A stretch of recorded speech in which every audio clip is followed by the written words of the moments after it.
ওয়া আলাল্লাহি কাসদুস সাবিল ওয়া মিনহা জায়াত, যে বান্দাকে রাস্তা দেখানোর দায়িত্ব আমি আল্লাহর। যেহেতু আমি বান্দার স্রষ্টা, বান্দাকে আমি সৃষ্টি করেছি, সুতরাং এই বান্দা কিভাবে চলবে সেটার গাইডলাইন দেওয়া, সেটার নিয়মাবলী তাকে জানাই দেওয়া, এটা আমার দায়িত্ব।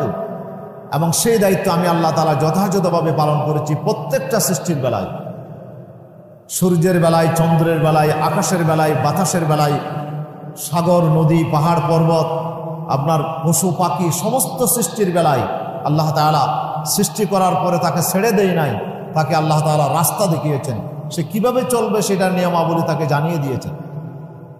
সম্মানিত হাজরিন, আর সেই গাইডলাইন সবাই ফলো করে, সবাই তা মেনে চলে।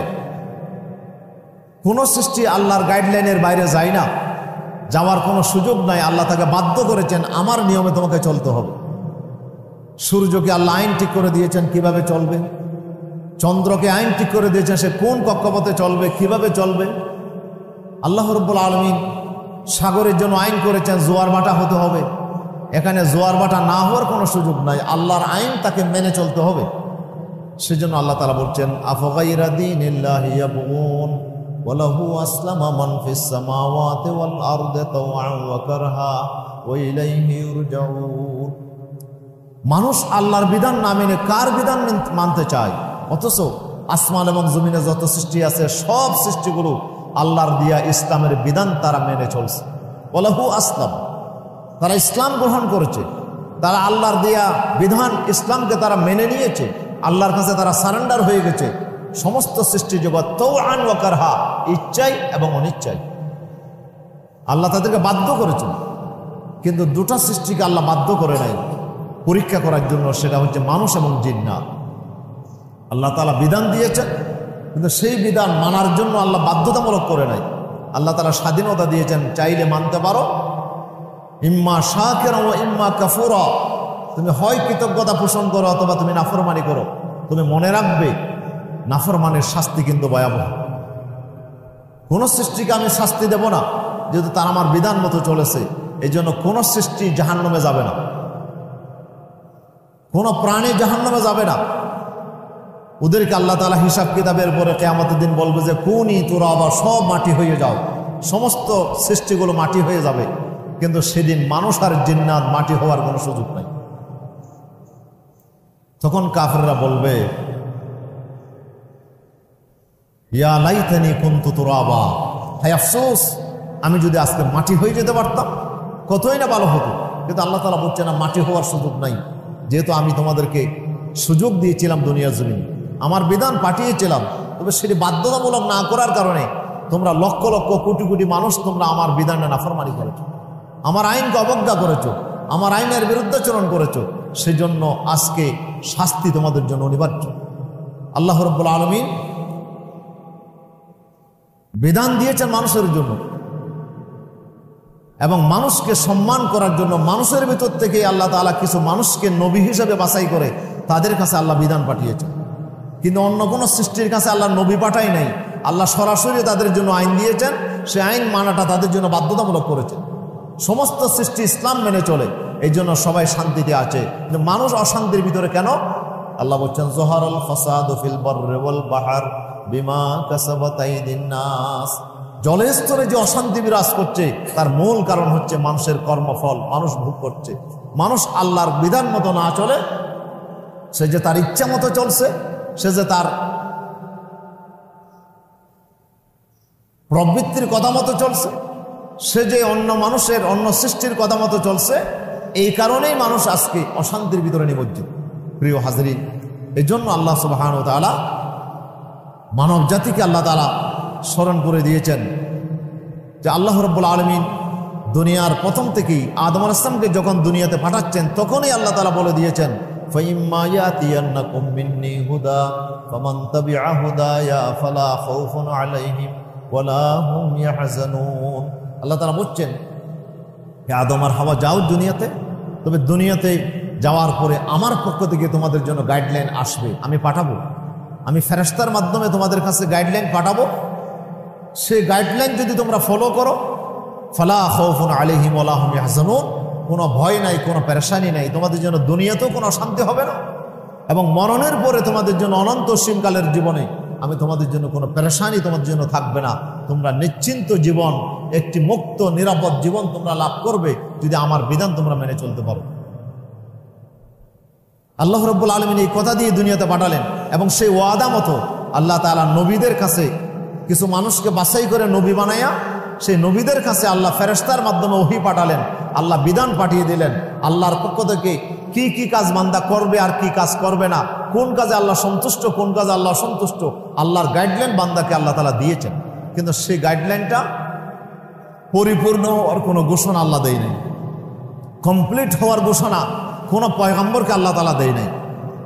লক্ষ লক্ষ নবী আসছে, নবীদের কাছে আল্লাহ হেদায়েত পাঠিয়েছেন, কিন্তু এই কথা বলে নাই যে আমার পক্ষ থেকে হেদায়েত আর আসবে না, কমপ্লিট হয়ে গেছে, এই কথা বলে নাই। আল্লাহ এই ঘোষণাটা দিয়েছেন আখিরি পয়গম্বর প্রিয় নবী মুহাম্মদ রাসূলুল্লাহ সাল্লাল্লাহু আলাইহি ওয়াসাল্লামের কাছে আল্লাহ তাআলা এই ঘোষণা দিয়েছেন। সেই ঘোষণা কখন নাযিল হয়েছে? আল্লাহ রাসূলের বিদায় হজের দিনই। আল্লাহ রাসূলের জীবনের প্রথম হজ, এবং সেটাই রাসূল পাকের জীবনের শেষ হজ। একবার মাত্র রাসূলুল্লাহ হজ করেছেন, আর সেই হজের মাঠে, আরাফার মাঠে রাসূল সাল্লাল্লাহু যখন খুতবা দিচ্ছিলেন, ঠিক এই সময়ে আল্লাহ রাসূলের উপরে সেই আরাফার ময়দানে আল্লাহর হাবিবের উপরে এই আয়াত নাযিল হয়েছে। আল্লাহ বলছেন, আল ইয়াউমা আকমালতু লাকুম দীনাকুম, আজকের এই দিনে, আজকের এই বিদায় হজের দিনে আমি তোমাদের জন্য তোমাদের দিনকে, তোমাদের জীবন ব্যবস্থাকে, দিন মানে হচ্ছে আপনার জীবন ব্যবস্থা, যে কোড অফ লাইফ, যা দিয়ে আপনার জীবন চলবে, আপনার জীবনের প্রতিটি ধারা, কোন ধারায় আপনার জীবন চলবে, আপনার ব্যবসার জন্য কি ধারা, আপনার স্বরাষ্ট্রনীতির জন্য কি ধারা, পররাষ্ট্রনীতির জন্য কি ধারা, আপনার পরিবার পরিজনের জন্য কি ধারা, আপনার বিয়ে-শাদীর জন্য কি ধারা, এভাবে প্রত্যেকটা কাজ আমাদের সংবিধানে যেমন ধারা আছে, এত নম্বর ধারায় আপনার এত নম্বর অনুচ্ছেদে আপনার জন্য এই রুল করা হয়েছে, দেশটা এভাবে চলবে, বিচার এভাবে করবে, আপনার চাকরিজীবীরা এইভাবে করবে, আপনার প্রত্যেকটা মানুষের এই অধিকার থাকবে। এই যে ধারা অনুসারে একটা সংবিধান লেখা হয়, আল্লাহ বলছে আমি তোমাদের জন্য আমার পক্ষ থেকে যে সংবিধান রচনা করছিলাম, আমার সেই সংবিধানের ধারা আজকে পরিপূর্ণ করে দিলাম, আজকে কোড অফ লাইফকে আমি কমপ্লিট করে দিলাম তোমাদের জন্য, এবং এই আমার বিধানটা তোমাদের জন্য নিয়ামত। ও আতমামতু আলাইকুম নিয়ামতি, আমার নিয়ামতকে আজকে তোমাদের জন্য পরিপূর্ণ করে দিলাম, আর কোনো বিধান জমিনে আসবে না। ওয়ারাদিতু লাকুমুল ইসলাম দীনা, আর তোমাদের জন্য আমি পছন্দ করলাম আমার পক্ষ থেকে আমার এই ইসলামকেই তোমাদের জন্য জীবন ব্যবস্থা হিসাবে আমি পছন্দ করলাম, আমি তোমাদেরকে দিয়ে দিলাম। এবার ইসলাম মতো তুমি চললে তোমার জীবন হবে শান্তিময়, আর যদি এটার ব্যতিক্রম করো তাহলে তোমার জীবনে আসবে অশান্তি। প্রিয় হাজরিন, এই জন্য ইহুদিদের বড় বড় আলেমরা হযরত ওমরের কাছে এসে বলেন যে, আমিরুল মুমিনিন, আপনাদের কাছে আল্লাহ এত বড় একটা নিয়ামত দিলেন, এই নিয়ামত আমরা পাই নাই, তৌরাতের মধ্যে, ইনজিলের মধ্যে এই ঘোষণা আসে নাই যে আমি দিনকে পরিপূর্ণ করে দিলাম।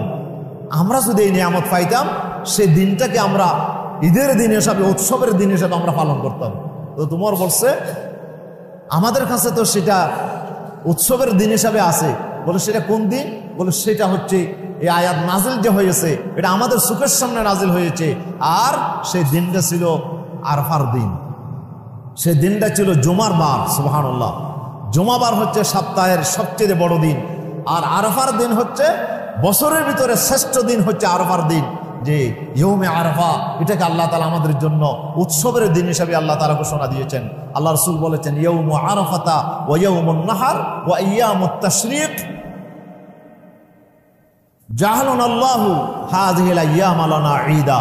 আল্লাহ রাসূল এক হাদিসে বলেছেন যে আরাফার দিন, কুরবানির দিন, এবং আইয়ামে তাশরীক যে দিনগুলো আছে, যে দিনগুলোতে কুরবানি করা জায়েজ, সেই আইয়ামে তাশরীক কি আল্লাহ আমাদের জন্য ঈদের দিন হিসেবে আল্লাহ তাআলা ঘোষণা দিয়েছেন।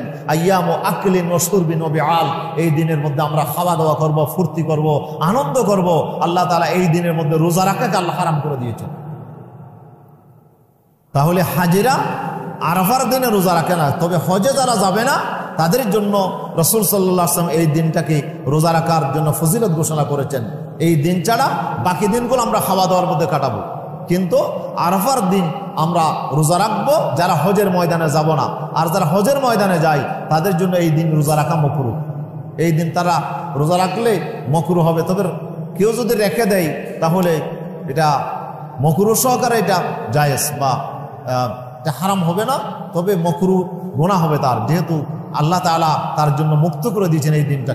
প্রিয় হাজরিন, এই আরাফার দিনকে আল্লাহ তাআলা আমাদের জন্য জীবনের বছরের শ্রেষ্ঠ দিন হিসেবে আল্লাহ তাআলা ঘোষণা দিয়েছেন, যেহেতু এই দিনে আল্লাহ এমন একটা নিয়ামত আমাদেরকে দিয়েছেন, যে নিয়ামত হচ্ছে পৃথিবীর সেরা নিয়ামত, যে নিয়ামত কোনো নবীর উম্মতেরা পায় নাই, যে নিয়ামত কোনো জাতি পায় নাই, সেই নিয়ামত হচ্ছে কমপ্লিট কোড অফ লাইফ, জীবনের পরিপূর্ণ জীবন বিধান আল্লাহ তাআলা আমাদের জন্য পাঠিয়েছেন এই দিনে।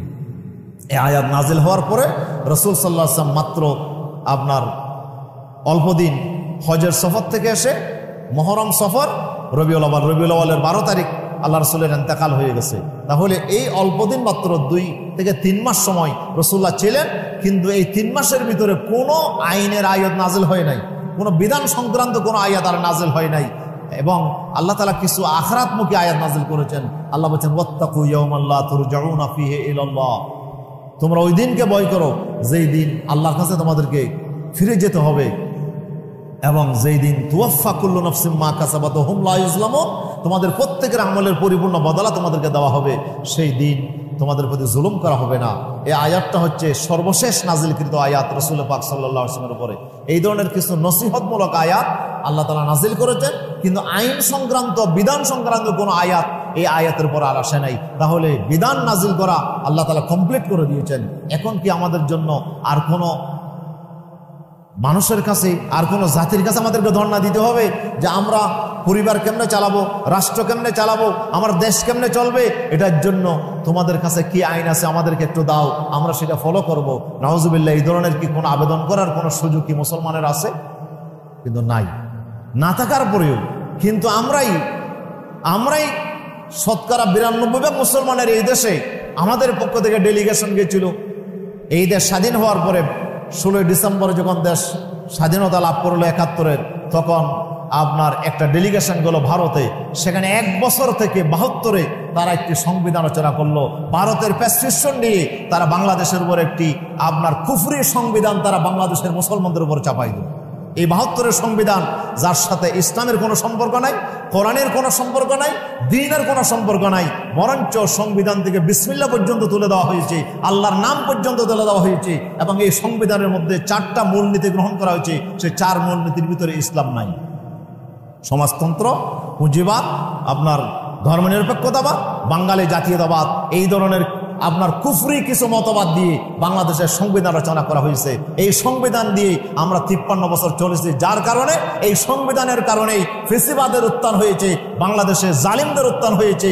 বছরের পর বছর আমরা তাদের হাতে শাসিত হয়েছি, শোষিত হয়েছি, বঞ্চিত হয়েছি। লক্ষ লক্ষ কোটি কোটি টাকা বাংলাদেশ থেকে পাচার করে তারা বিদেশে সেকেন্ড হোম তৈরি করছে। প্রিয় উপস্থিতি, এটাই হচ্ছে বাংলাদেশের আজকের এই বাস্তবতা। সুতরাং আল্লাহর বিধান ছাড়া এই জমিনে শান্তির কোনো বিকল্প রাস্তা নাই।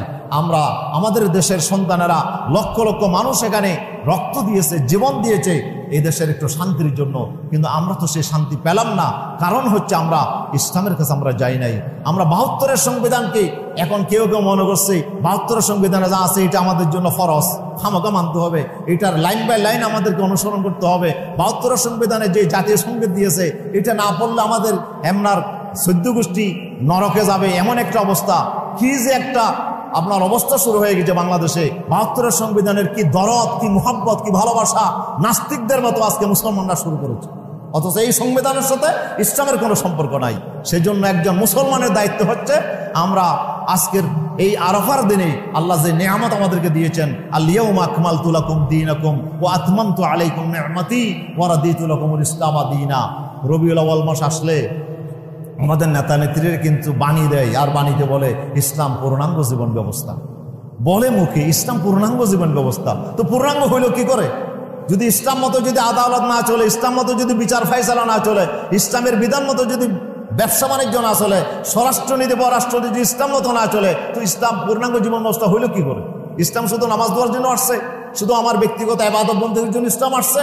না, আমার জীবনের প্রত্যেকটা বিভাগকে কিভাবে আমরা আল্লাহর পছন্দ মতো আমরা জীবন পরিচালনা করব, সেই জন্য আল্লাহ তাআলা বিধান হিসেবে ইসলাম আমাদের জন্য পাঠিয়েছেন। অথচ ইসলামের আমরা অল্প সংখ্যক নিয়ে হয়তো 5%, 2% আমরা ইসলাম থেকে নিলাম, আর বাকি 95%, 99% আমরা ইসলাম বিরোধী আইন কানুন দিয়ে আমাদের জীবন চলতেছে। তো শান্তি কেমনে আসবে? শান্তি তো আসার কথা নয়। সুতরাং আরাফার এই দিন আমাদেরকে ডাক দিয়ে বলছে, এই মুসলমানেরা, আজকের এই দিনে তোমাদের জন্য ইসলামকে পূর্ণাঙ্গ জীবন বিধান হিসেবে দেওয়া হয়েছে। আর এই দিনের শুকরিয়া আদায়ের জন্য রাসূল সাল্লাল্লাহু আলাইহি ওয়াসাল্লাম বলেছেন, মান সামা ইয়াউমা আরাফা, আরাফার দিনে যে রোজা রাখবে, আহতাসিবু আলাল্লাহি ইউকাফিরাস সানাতাল্লাতী ক্বাবলা ওয়াস সানাতাল্লাতী বা'দা, আমি আশা করছি এই আরাফার দিনের রোজার কারণে আল্লাহ তাআলা তোমাদের 2 বছরের গুনাহ মাফ করে দেবেন। 1 বছর আগের এবং 1 বছর পরের। সুবহানাল্লাহ। 1 বছর আগের গুনাহ মাফ, 1 বছর পরের গুনাহ মাফ। তো 1 বছর আগে তো আমার গুনাহ হয়েছে, আগামী বছর আমি গুনাহ করবো কিনা এটা তো আমি জানি না। তো গুনাহ মাফ হওয়ার ঘোষণা কি? ওটা আল্লাহ তাআলা আগামী বছর আল্লাহ তোমাকে গুনাহ থেকে হেফাজত করবে। তুমি যদি ইখলাসের সাথে এই রোজা রাখো, আল্লাহ তোমাকে আগামী 1টা বছর আল্লাহ গুনাহমুক্ত জীবন তোমাকে দান করবে ইনশাআল্লাহ। এই ধরনের এই নিয়ামত আল্লাহ তাআলা আমাদের জন্য রেখে দিয়েছেন আরাফার দিনে। সেই জন্য আরাফার দিন আমাদের সামনে আসতেছে। আমরা যারা পারবো এই 9 দিন পর্যন্ত আমরা রোজা রাখবো, আর যদি একান্তই না পারি আরাফার দিনে রোজা যেন আমাদের থেকে ছুটে না যায়। তো আরাফার দিনে রোজার ব্যাপারে উম্মত ওলামাদের ভিতরে 2টি মত হয়ে গেছে। একটি মত হচ্ছে আরাফা তো একদিন, যেদিন হাজিরা আরাফার ময়দানে হাজির হয় সেটা হজের দিন, আর হজ তো গোটা পৃথিবীতে একটা জায়গায় হয় আর সেটা একদিনে হয়। সুতরাং আরাফার দিন বলতে তারা হজের দিন বুঝিয়েছেন। আবার অন্যরা বলছে দিন তো সবগুলো নির্ধারিত, জিলহজ মাসে 8 তারিখকে ইয়মুত তরবিয়া বলা হয়, আর 9 তারিখকে ইয়মে আরাফা বলা হয়, আর 10 তারিখকে ইয়মুন নাহার বলা হয়। এখন 8 তারিখ ইয়মে তরবিয়া, 9 তারিখ হচ্ছে আরাফার দিন, আর 10 তারিখ কোরবানির দিন। তো এখন আমাদের এখানে যে 9 তারিখ যে দিন হবে এটাই হচ্ছে আরাফার দিন। এই মতের পক্ষে অসংখ্য ওলামায়ে কেরাম, আর ওই মতের পক্ষে অসংখ্য ওলামায়ে কেরাম। তাহলে আমাদের ভিতরে যেহেতু ইখতিলাফ আছে, এই জন্য আমরা 2 দিন যদি রোজা রাখতে পারি, হজের দিনও রাখলাম, হজের পরের দিনও 9 তারিখ হিসেবে রাখলাম, তাহলে আমরা ফজিলত থেকে মাহরুম হব ইনশাআল্লাহ, আমরা ফজিলত পেয়ে যাব। আর যদি আপনারা একটা রোজা রাখতে চান, তাহলে আমি বলবো যে যেহেতু আমাদের জন্য চাঁদের হিসাবে, যেহেতু আমাদের আরাফার দিন, কিন্তু যদি আরাফার মাঠ যদি আমাদের বাংলাদেশে হইতো তাহলে কিন্তু 9 তারিখে হইতো। এই কারণে আমরা 9 তারিখকে আমরা বাদ দেবো ইনশাআল্লাহ। আমরা এই দিনটা আমরা রোজা রাখার চেষ্টা করব। এরপরে 9 তারিখ থেকে 13 তারিখ পর্যন্ত তাকবীর শুরু হবে। যে রাসূল সাল্লাল্লাহু আলাইহি ওয়াসাল্লাম এই তাকবীর পড়া আমার জন্য ব্যবস্থা করেছেন, এবং এটা উম্মতের জন্য তাকবীর পড়াটা ওয়াজিব, যে আমাকে ফরজ নামাজের পরে একবার তাকবীর পড়তে হবে। পুরুষেরা বড় বড় করে পড়বে, আর মহিলারা আস্তে আস্তে পড়বে। মহিলাদেরকেও জানাই দিতে হবে যে 9 তারিখের ফজর থেকে 13 তারিখের আসর পর্যন্ত ফরজ নামাজের সালাম ফিরানোর সাথে সাথে এই তাকবীরটা পড়তে হবে। যদি আপনি ভুলে যান তাহলে তাকবীর আপনার থেকে সাকাত হয়ে যাবে, আর আদায় করার সুযোগ নেই। এই জন্য আমাদেরকে মনে রেখে এই তাকবীরগুলো পড়তে হবে। আল্লাহু আকবার, আল্লাহু আকবার, লা ইলাহা ইল্লাল্লাহু, আল্লাহু আকবার, আল্লাহু আকবার, ওয়ালিল্লাহিল হামদ। এই তাকবীরটা আমরা পড়বো প্রত্যেক ফরজ নামাজের পরে। এরপর অন্য সময় আমরা সুবহানাল্লাহ, আলহামদুলিল্লাহ, ওয়া লা ইলাহা ইল্লাল্লাহ, আল্লাহু আকবার, এই তাসবিহগুলো আমরা পড়তে থাকবো ইনশাআল্লাহ। কোরআন তেলাওয়াত করতে থাকবো, এবং আমরা জিকির আজকারের ভিতরে আমরা কাটাতে থাকবো। যেহেতু বছরের শ্রেষ্ঠ 10টা দিন হচ্ছে আরাফার এই জিলহজ মাসের প্রথম 10 দিন, এই জন্য এই দিনগুলোর চাইতে শ্রেষ্ঠ আর কোনো দিন নাই। এবং এই রাতগুলো সবগুলো আর ফজরের রাতের মতো দামি রাত আল্লাহ আমাদের জন্য দিয়েছেন। সেজন্য রাতগুলোকে আমরা ইবাদতে কাটানোর চেষ্টা করব, আর দিনগুলোতে আমরা জিকির আজকার ইবাদতে আমরা রোজার মাধ্যমে এই দিনগুলো কাটানোর চেষ্টা করব। এরপরে 10 তারিখ আমাদের জন্য আল্লাহ তাআলা যে ইবাদত আমাদের জন্য ওয়াজিব করেছেন সেটি হচ্ছে কোরবানি। আল্লাহ তাআলা বলছেন যে আহাব্বুল আমাল ইলাল্লাহ ইয়াউমুন নাহার, কিয়ামতের দিন আপনার কোরবানির দিন আল্লাহর কাছে সবচেয়ে প্রিয় আমল হচ্ছে বান্দা আল্লাহর জন্য রক্ত প্রবাহিত করে দেওয়া, আল্লাহর জন্য কুরবানি দেওয়া। এটা হচ্ছে আল্লাহর কাছে সবচেয়ে প্রিয় কাজ। সময় বেঁধে কিছু কাজ শ্রেষ্ঠ হয়ে যায়। এক সাহাবী রাসূলুল্লাহকে প্রশ্ন করেছেন যে রাসূলুল্লাহ, ইসলামের মধ্যে শ্রেষ্ঠ কাজ কোনটা? আইয়ুল ইসলামে খায়র? আল্লাহ বলেন আনতুতিমাত তাআম, মানুষকে খানা খাওয়ানো, ওয়া তুকরিউস সালাম আলা মান আরাফতা মান লাম তারিফ, চিনো আর না চিনো মুসলমান দেখলেই সালাম দাও। এটি হচ্ছে আমার ইসলামের মধ্যে শ্রেষ্ঠ কাজ। আরেকজন প্রশ্ন করলেন, ইয়া রাসূলুল্লাহ আইয়ুল আমালি আফদল, হুজুর ইসলামের মধ্যে কোন কাজটা বেশি উত্তম? হুজুর বলেন, আস-সালাতু লিওয়াক্তিহা, ওয়াক্তমতো নামাজ পড়া শ্রেষ্ঠ কাজ।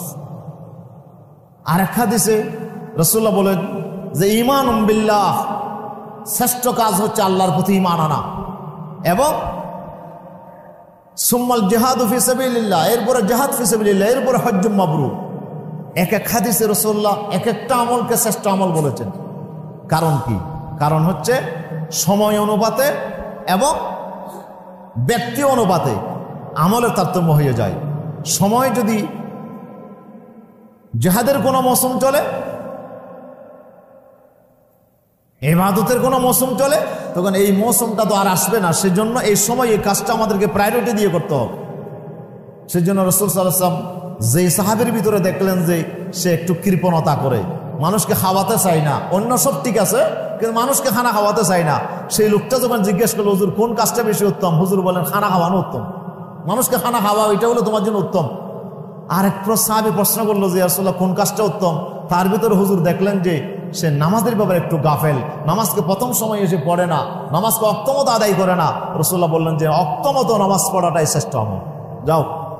তাহলে ব্যক্তির ভিতরে যে ত্রুটি রাসূলুল্লাহ দেখেছেন সে অনুসারে রাসূলুল্লাহ হেদায়েত দিয়েছেন, অথবা সময় অনুপাতে রাসূল সাল্লাল্লাহু আলাইহি ওয়াসাল্লাম হেদায়েত দিয়েছেন। সেজন্য আমাদেরকে সময় অনুপাতে প্রত্যেকটা কাজ, জুমার দিন জুমার নামাজে আসা, অন্যান্য সব কাজ বাদ, জুমার নামাজে আসতে হবে, এটা জুমার দিনের জন্য এটা প্রায়োরিটি।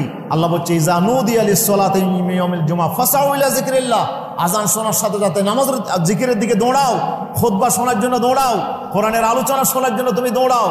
এটা জুমার দিনের জন্য, অন্য দিনের জন্য এটার বিধান নাই। আল্লাহ তাআলা এক এক সময়ে এক এক বিধান আল্লাহ তাআলা আমাদের জন্য দিয়েছেন। সেই জন্য কোরবানির দিন আল্লাহর কাছে সবচেয়ে প্রিয় আমল হচ্ছে রক্ত প্রবাহিত করে দেওয়া, আল্লাহর জন্য রক্ত প্রবাহিত করে আল্লাহর সন্তুষ্টি অর্জনের চেষ্টা করা। আল্লাহ বলছেন, লা ইয়ানালুল্লাহু লুহুমুহা ওয়ালা দিমাউহা ওয়ালাকিন ইয়ানালুহু তাকওয়া মিনকুম, যে তোমাদের ভিতরে রক্ত গোশত তোমরা যা জবাই করে এগুলো আল্লাহর কাছে পৌঁছবে না, তবে আল্লাহ তাআলা তোমাদের মনের অনুভূতিটাই শুধু আল্লাহ তাআলা দেখতে চায়। তোমাদের ভিতরে আল্লাহর জন্য কুরবানি করার মানসিকতা তোমাদের ভিতরে আছে কিনা, আল্লাহর জন্য তোমরা স্যাক্রিফাইস করতে পারো কিনা, সেটি আল্লাহ তাআলা দেখতে চায়। প্রিয় উপস্থিতির জন্য আল্লাহ তাআলা যেই বিধান যেভাবে দিয়েছেন সেটা আমাদেরকে সেভাবে পালন করতে হয়। কুরবানির দিন আমাদের জন্য শ্রেষ্ঠ আমল হচ্ছে কি?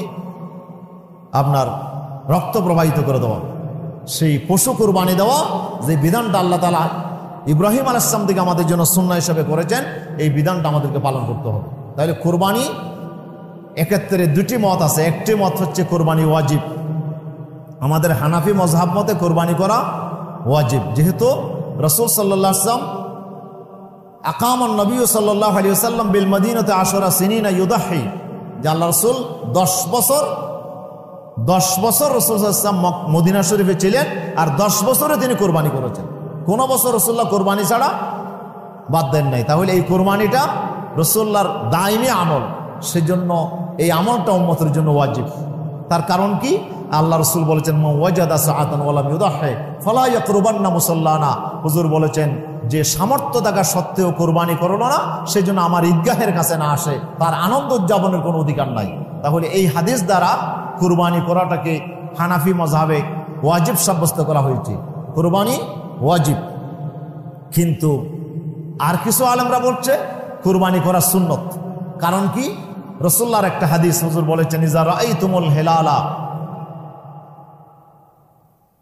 ইজা রাআইতুম হিলালা জিল হজ্জা, তোমরা যখন কুরবানির দিনের জিলহজ মাসের যদি চাঁদ তোমরা দেখো,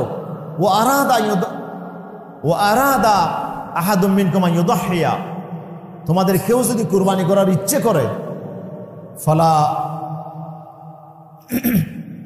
ইয়াকলিবান্না ফালা ইয়াখুযান্না মিন শা'রিহি ওয়া আসফারিহি শাইয়া, সেই জন্য তার চুল, তার আপনার নখ, তার পশমগুলো সেই জন্য কাটাছিরা থেকে দূরে থাকে, সেই জন্য এখান থেকে বিরত থাকে যদি চাঁদ দেখা হয়ে যায়। এখন চাঁদ দেখার পরও যদি কেউ কাটাছিরা করে ফেলেন, তাহলে এগুলোর জন্য আল্লাহর কাছে মাফ চাইবেন, আর বাকি সময় যা আছে এগুলো আমরা বিরত থাকবো, চুল কাটা থেকে, নখ কাটা থেকে আমরা বিরত থাকবো। এই সময়টা আল্লাহ রাসূল আমাদেরকে উৎসাহিত করেছেন। প্রিয় হাজিরিন, তাহলে এইখানে এই আরাদা হুজুর বলেছেন কোরবানি করার ইচ্ছা করেছে, ইচ্ছা করা মানে তাহলে কোরবানি করতেও পারি নাও করতে পারি, কিন্তু রাসূলুল্লাহ করেছেন এই জন্য তারা বলছে এটা সুন্নাত। তাহলে দুটি মত আমরা পাই, তবে হানাফি মাযহাব যেহেতু আমরা অনুসরণ করি এই জন্য কোরবানিকে আমরা ওয়াজিব বলি। বিতরি নামাজের বেলায়ও অন্যান্য ইমামেরা সুন্নত বলেছেন, কিন্তু হানাফিরা বলেছেন ওয়াজিব, এই জন্য আমরা বিতরিকে আমরা ওয়াজিব হিসেবে আদায় করি। অনুরূপভাবে কোরবানি আমাদের জন্য ওয়াজিব। এখন কার উপরে ওয়াজিব? কোরবানি কি এক ফ্যামিলির উপর ওয়াজিব নাকি প্রত্যেকটা সামর্থ্যবানের উপর ওয়াজিব? রাসূলুল্লাহ এখানে বলেছেন সামর্থ্য থাকার পরও যে কোরবানি করলো না, তাহলে সেজন্য কোরবান ঈদগাহে কাছে না আসে, তাহলে এখানে সামর্থ্যবানদের উপরে কোরবানি ওয়াজিব করা হয়েছে। একটা ফ্যামিলিতে যদি 4 জন 2 জন 3 জন 5 জন যদি সামর্থ্যবান থাকে, নেশাবের মালিক থাকে, তাহলে তাকে প্রত্যেককেই কোরবানি করতে হবে।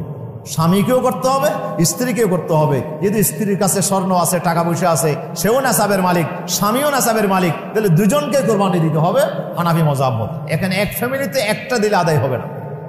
কিন্তু কোন কোন হাদিসে দেখা যায় রাসূল সাল্লাল্লাহু আলাইহি ওয়াসাল্লাম নিজের পক্ষ থেকে এবং নিজের পরিবারের পক্ষ থেকে একটা কোরবানি দিয়েছে। হ্যাঁ, সেটা কারণ ছিল যে রাসূল সাল্লাল্লাহু আলাইহি ওয়াসাল্লাম নিজের জন্য দিয়েছেন, কিন্তু রাসূলের ফ্যামিলির পর হয়তো কোরবানি ওয়াজিব ছিল না, সেই কারণে রাসূলুল্লাহ তাদের কেউ স্মরণ করেছেন বটে, কিন্তু তাদের জন্য কোরবানি ওয়াজিব ছিল না। প্রিয় উপস্থিতি, এই জন্য কেউ কেউ বলছেন যে কোনো কোনো উলামা এক ফ্যামিলিতে একটা দিলে হয়ে যায়, কিন্তু হানাফিদের মতে এক ফ্যামিলির যত সামর্থ্যবান লোক আছে প্রত্যেকের উপর কোরবানি ওয়াজিব। এই কোরবানিটা আমরা দেব একমাত্র আল্লাহ সন্তুষ্টির জন্য। কোরবানির পশুগুলোকে আমরা বাছাই করে দেখব যে কোন ধরনের কোরবানি আমরা দেব। রাসূলুল্লাহ বলেছেন যে কোরবানির যে পশু এটা তোমার জন্য সওয়ারি হিসেবে কিয়ামতের দিন আল্লাহ তাআলা কাজে আনবে। এটা ফাইন্নাহা মাতায়াকুম আলাস সিরাত, ফুলসিরাতে যাওয়ার সময় এটা তোমার জন্য আল্লাহ সওয়ারির ব্যবস্থা করবেন। এই জন্য কোরবানির পশুটাকে তোমরা মোটা তাজা দেখে, হৃষ্টপুষ্ট দেখে, সুন্দর দেখে এটা তোমরা বাছাই করো। তোমরা দোষযুক্ত আপনার কিছু কোরবানি পশু আছে যেগুলো দিয়ে কোরবানি হবেই না, আর কিছু আছে কোরবানি করা মাকরুহ। এই জন্য মাসালাগুলো আমাদেরকে জেনে নিতে হবে। এই অল্প সময় তার মাসালা সবগুলো বলা সম্ভব না। যাদের যেটুকু প্রয়োজন হয়তো আপনারা মোবাইল করে বা বিজ্ঞ আলেম থাকলে তাদেরকে আমরা জেনে নেওয়ার চেষ্টা করবো ইনশাআল্লাহ। কোন ধরনের পশু দিয়ে কোরবানি করা জায়েজ নাই, আর কোন ধরনের পশু দিয়ে কোরবানি করলে মাকরুহ হবে, আর কোন ধরনের পশুতে কোরবানি করা উত্তম, এই 3টা বিষয় আমাদেরকে জেনে নিতে হবে। প্রিয় হাজরিন, আমরা জেনে নেওয়ার চেষ্টা করব। তবে কোরবানির পশুটা আমরা একটু হৃষ্টপুষ্ট মোটা তাজা দেখে সুন্দর দেখে আমরা বাছাই করব। তবে এখানে নিয়ত থাকতে হবে একমাত্র আল্লাহর জন্য। এখানে যদি আপনি গোস্ত চিন্তা করেন, এখন তো আমাদের দেশে শাক ওজন দিয়ে বেছে, এখন কোনো কোনো জায়গায় কুরবানির জন্তুও নাকি ফাল্লার মধ্যে ওজন দিয়ে বিক্রি করে, মানে কত কেজি, এখন কেজি হিসাব করে কোরবানির জন্তু কেনা বেচা হচ্ছে। প্রিয় উপস্থিতি, গুস্ত হওয়া আমার আসল উদ্দেশ্য নয়। আমার উদ্দেশ্য হচ্ছে আল্লাহর জন্য আমি কোরবান দিচ্ছি, আমি সুন্দর দেখে বাছাই করে দেব, যদি একটু টাকা পয়সা বেশি যায়। এই জন্য আমাদের নিয়ত থাকবে একমাত্র আল্লাহর জন্য কোরবানি করা। তো আমার শরিকা কোরবানির মধ্যে এই জন্য অনেক মানুষ যেহেতু একাধিক মানুষ যেহেতু শরিক হয়, তাদের নিয়ত কীরকম সেহেতু আমরা জানি না। এই জন্য আলাদা করে দেওয়াটাই উত্তম। যার সামর্থ্য আছে আমরা আলাদা করে দেব। তবে সাহাবীরা যেহেতু একসাথেও দিয়েছেন, আমরা চাইলে একসাথেও দিতে পারবো। তো এখানে আমাদেরকে দেখতে হবে আমার শরিক কারা কারা, তাদের ইনকাম হালাল কিনা, তারা নামাজ দোয়া পড়ে কিনা, তারা আপনার শরীয়ত মতো চলে কিনা, এটা দেখেই আমরা কোরবানির পার্টনার আমরা গ্রহণ করব, যেন তার নিয়তের ভিতরে কোনো ত্রুটি না থাকে। প্রিয় উপস্থিতি, আমরা শুদ্ধ নিয়তে আমরা কোরবানি করার চেষ্টা করি। আল্লাহ তাআলা আমাদেরকে তৌফিক দান করুন, আমিন। এখানে একটা মাসালা বেশি বারবার আমাদের জিজ্ঞেস করে, সেটা হলো আকিকা করা যাবে কিনা। আমরা গত জুমাতে বলছিলাম আকিকা বছরে যে কোনো দিন করা যাবে। এই জন্য খামোকা কোরবানির সময় আকিকা করতে হবে, এটার কোনো যৌক্তিকতা নাই। আপনি অন্য সময় আকিকা করেন আর কোরবানির সময় কোরবানি করেন। আর একান্তই যদি আপনাকে কোরবানির সময় আপনাকে আকিকা করতে হয়, তাহলে আপনি আলাদা করেন, একটা আলাদা ছাগল দিয়ে আপনি আকিকা দেন। যেহেতু রাসূল সাল্লাল্লাহু আলাইহি ওয়াসাল্লাম আকিকা দিয়েছেন আপনার আলাদা করে, এইভাবে ছাগল দিয়ে আকিকা দিয়েছেন। এই জন্য আমরা সেটা সুন্নত হিসাবে এটাকে আমরা ফলো করতে পারি।